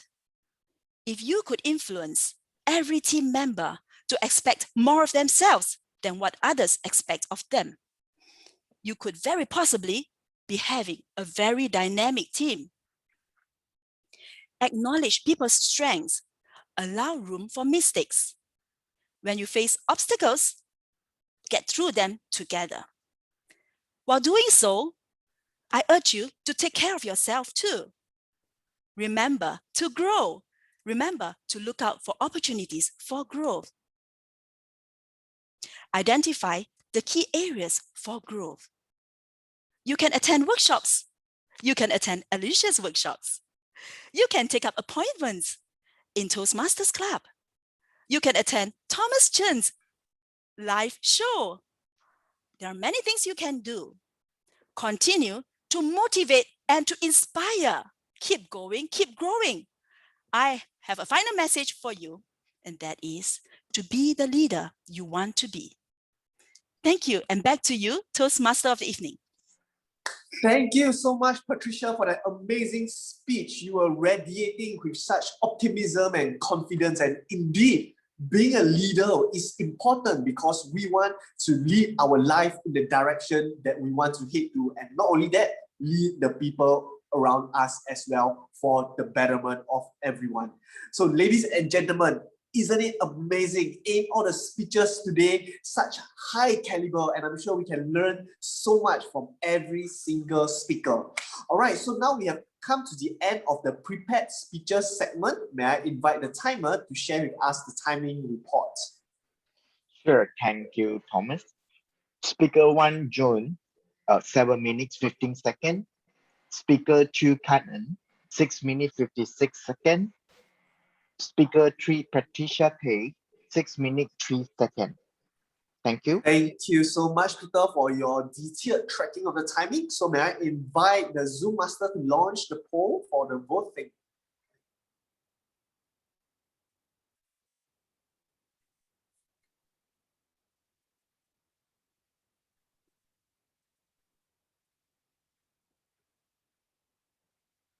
All right, the poll is up. All right, so once you are done with the poll, right now we will go for another 10-minute break to refresh and rejuvenate ourselves. So please be back in 10 minutes time for our project evaluation segment. See you then.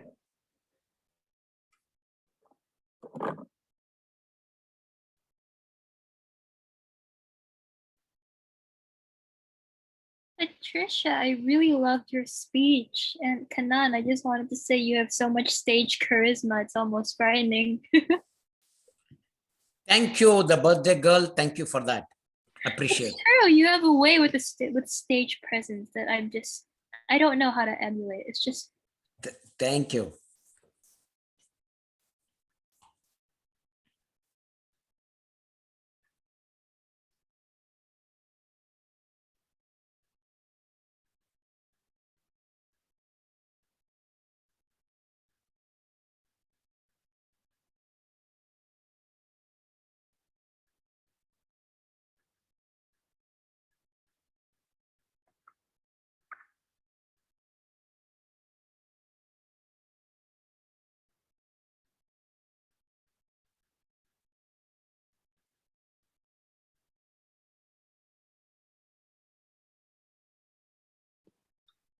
I'm very curious, Kanan, about the background that you have behind you. Where is that photograph from? That was one of the amazing place in the world. That is. And action. So welcome back everyone to the third segment of today's session, which is project evaluation, where speakers are allocated to assess the speeches earlier in terms of the excellent area and the enhancement area so that we can all learn together. So for project evaluation, the timing will be 2 to 3 minutes. May I invite the timer to share with us the timing sequence?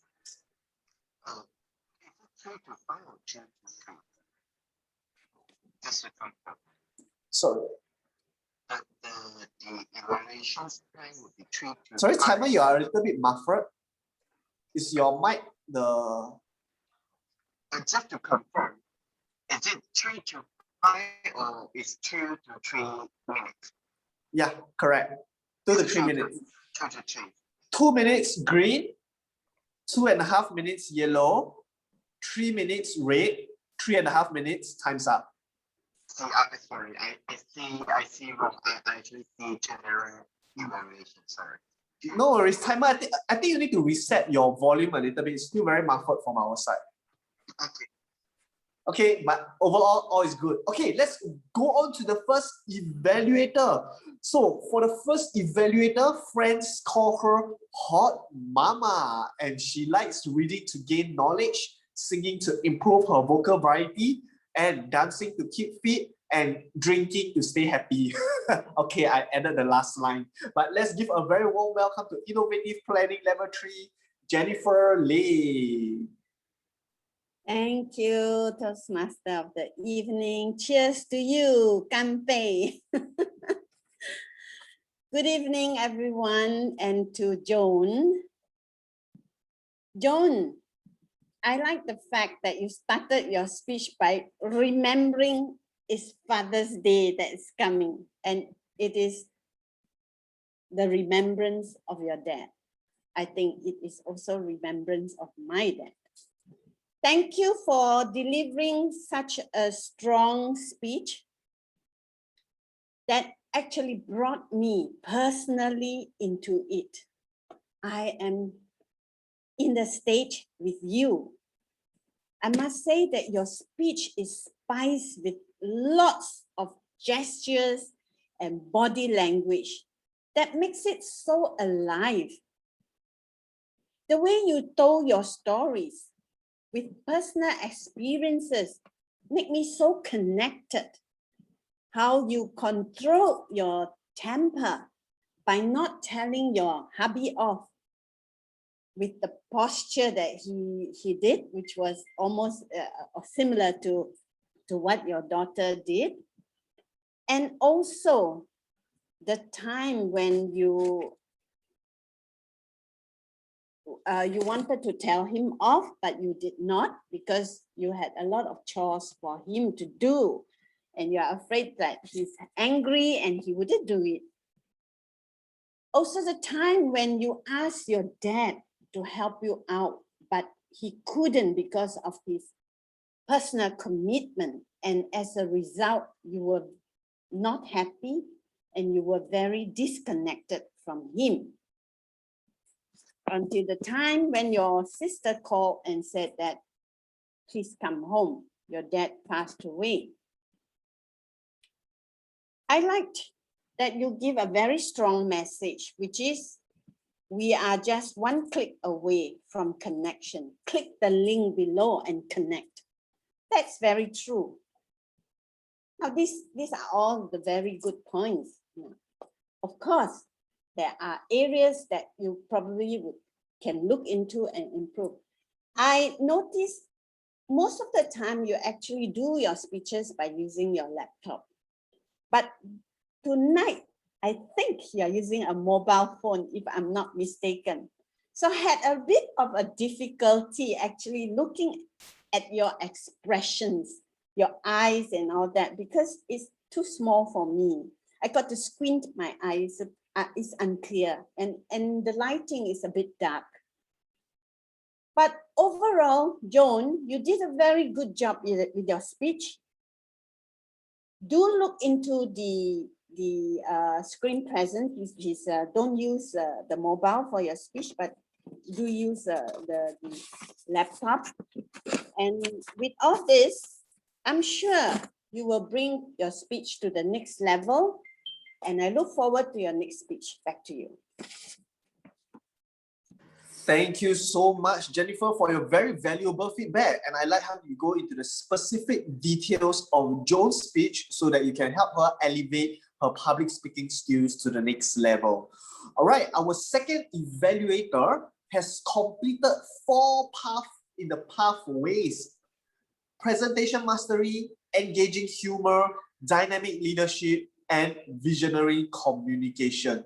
She's an author, an enthusiastic recycler, and a blogger. She also teaches English, business English, and conducts various workshops.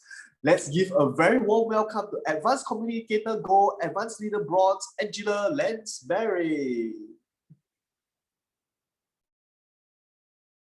Unmute yourself, please. Thank you very much for that lovely introduction, my dear friend and everybody's friend, Thomas. Now, Cannon's wonderful speech. What a wonderful speech. It was truly inspiring. We started with somebody who we all know is inspiring, a quotation from Mother Teresa, somebody who inspired a whole group of other nuns, who has inspired people all over the world. We had another quotation, a Chinese saying. We had a callback to Joan's father, who we just heard about, so we all felt we could relate to this speech. And then we heard another Christian story about Morton and the woman in the snow. What else did I like? I liked the way the speech ended by talking about you may think or you may ask, because that connects immediately with us.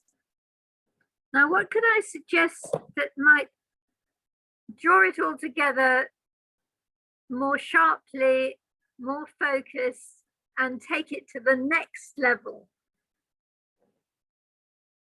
The speaker did say to us that because he was a Christian, he was telling Christian stories. I was thinking that the stories should be related to each other because I couldn't quite see the connection. So perhaps we could start by saying that he was going to tell us another Christian story and he would later go on to other religions. So then he could move from Mother Teresa to the second Christian story. And Joan's father, who I think is also a Christian, that could also be Christian. And then I think at the end, he should bring in the whole audience. So we brought in the Muslims. I didn't hear any mention of Buddhists. I didn't hear any mention of Jews, and I didn't hear any mention of humanists. Half the universe was Russian or Chinese and were communists and had no religion. Are we just abandoning them and saying they don't love anybody or they shouldn't bother? Or if they're in the audience, do we want to involve them as well? So I think we could come up with the old saying to something like, for all religions and none, whatever your beliefs, I hope something I'm saying will resonate with you. Then my second suggestion would be to have a memorable prop, a symbol. Perhaps it could be money. He could have a picture of a dollar sign and then tear it in half and say, if you've got no money, it doesn't matter. Your time is something you can give. Or alternatively, if you don't want to tear up the money, you could show a clock and say, if you don't have money, you have time. Everybody has time. And that would absolutely be the icing on the cake for this lovely speech. Looking forward to hearing this speech all over again. Thank you, Canan. Back to you, Thomas Chen. Thank you so much, Angela. That is indeed a highly energetic and highly enthusiastic evaluation, and we certainly have enjoyed it tremendously. All right, so our third evaluator is someone who we all know. She has been a speaker earlier, so I will skip the introduction once again. Let's give a very warm welcome to Jo D'Souza.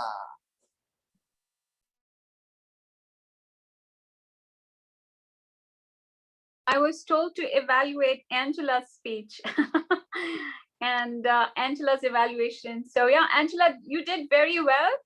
And I'm sorry, I have to look in my notes as well. Would it be possible to send me an evaluation later? Because I'm kind of really hectic now. I need to leave. I will send you your evaluation via email. Okay. I have to go and pick up my daughter. I'm so sorry. It's a bit too late for me. Yeah. Thank you. All right, thank you, Joan. Take care and stay safe. Next, we will have our final evaluator, Kanan. So let's give a very warm welcome to Kanan Shankara. Thank you, Mr. Toastmaster. What a passion and how you are introducing the speakers and the evaluators. I love Thomas Chen's introductions. Thank you very, very much. Your passion is great. Now, coming back to Patricia's speech.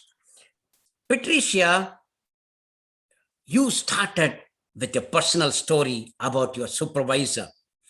When you start with your personal story, you are well connected with the audience. We are very eager to hear what is going to happen next, what is going to happen next. There we have your connection.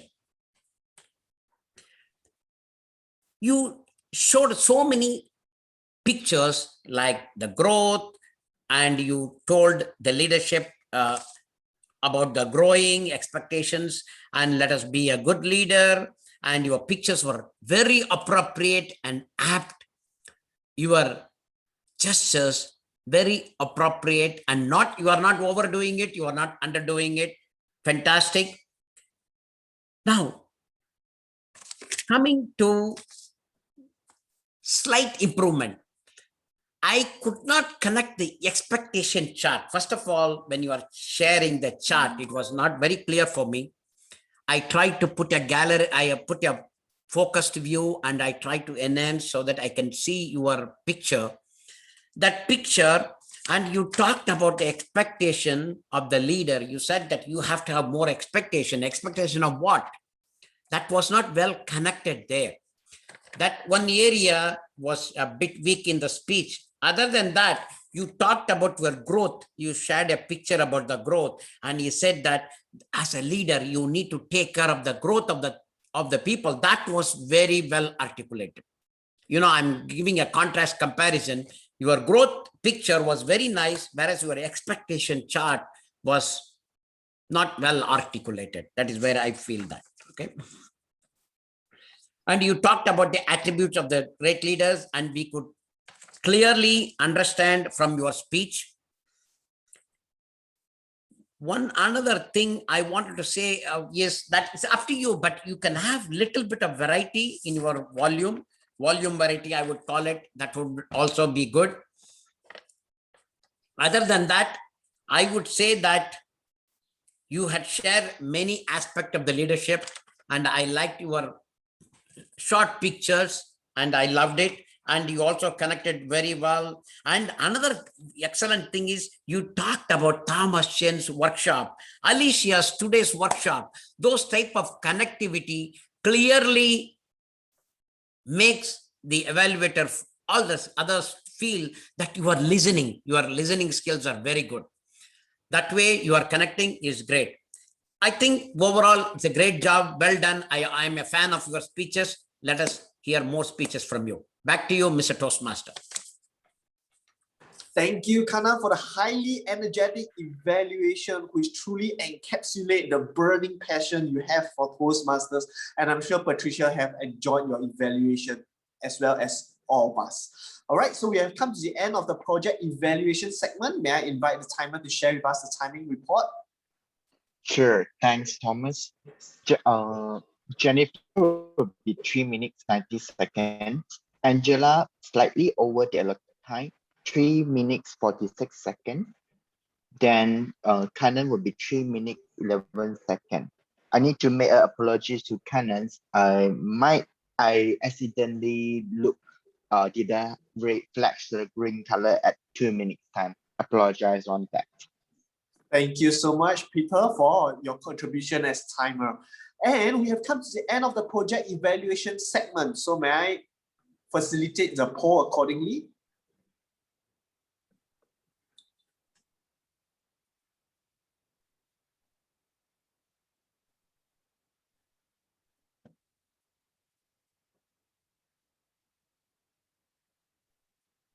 Is the poll up? Okay.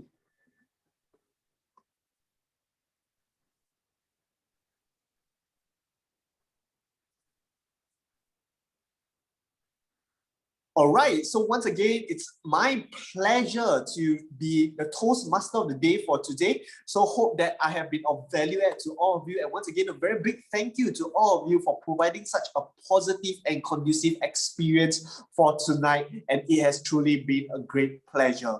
So now I will pass on the stage to our president. Let's give a very warm welcome once again to distinguished Toastmaster Willie Low.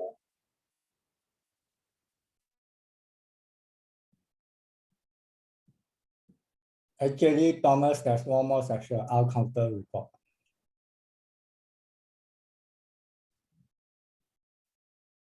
Okay, sure. Then can we have our R counter? Apologies for that.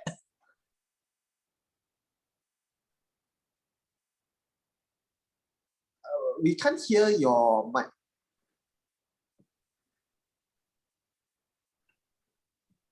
And I must say our president is very smart. He wants to place himself after the R counter so he won't be counted for false rulers. Mike, can you hear me? Can you hear me?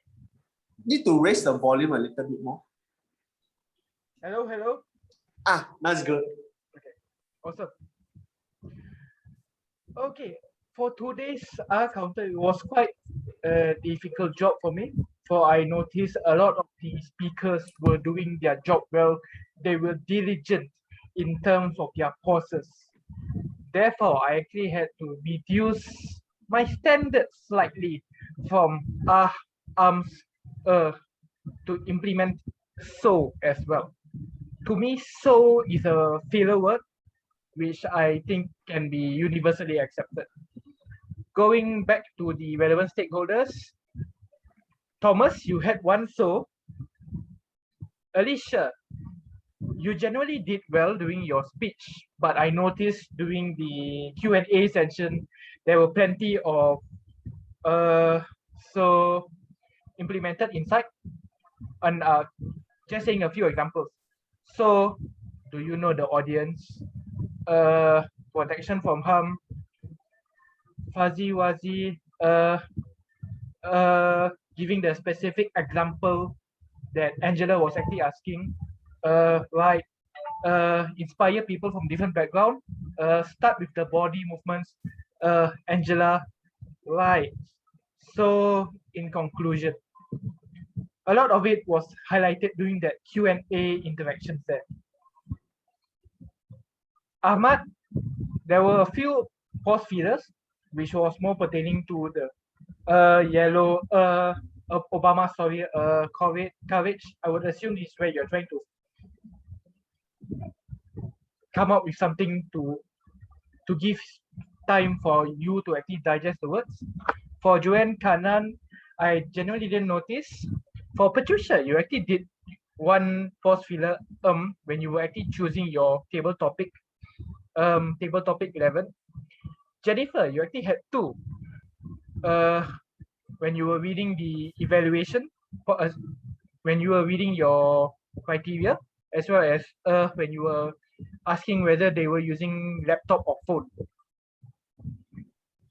Angela, you also had a very short instance where you were actually mentioning about Kanan's I'm catching myself, Christian story as well.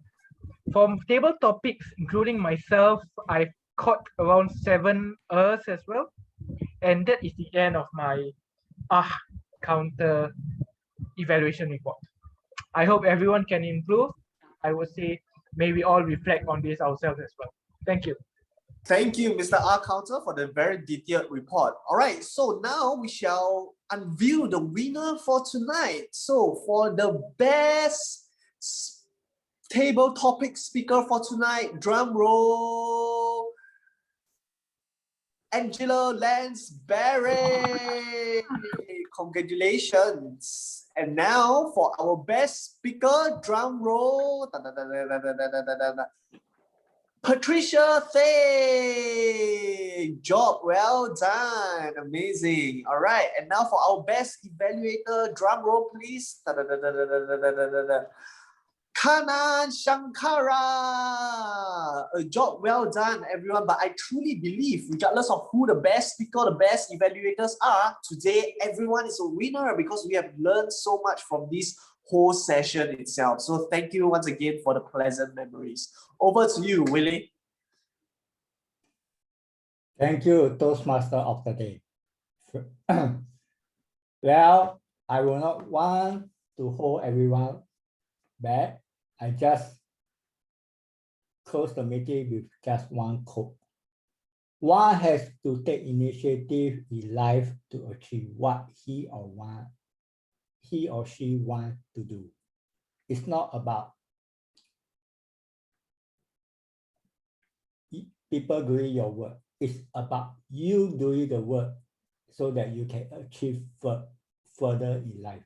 This quote was by Donald Johansson. Let me check if we have some guests or the guests have already left the meeting. Okay. Can I have feedback? Okay, I guess some of you are we have two guests that is not it's the first time.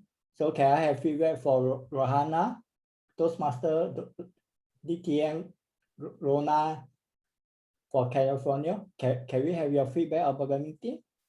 Sure. Thank you so much for having me today. I really appreciated being able to come. It's always fun to go to a Toastmasters meeting, and especially one in an area that you know nobody and you haven't a clue what's going to happen. So this was extraordinarily fun. I really appreciated the speakers tonight. I thought they were outstanding, and your evaluations are way above normal for all the Toastmaster clubs I've been to.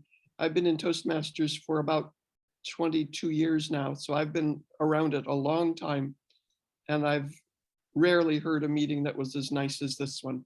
Thank you very much for having me. Thank you, Toastmaster DTM Rona for California. Can I have the feedback from Mahita? Guest, can you on your video or can you unmute yourself? Well, I guess that's all for a while.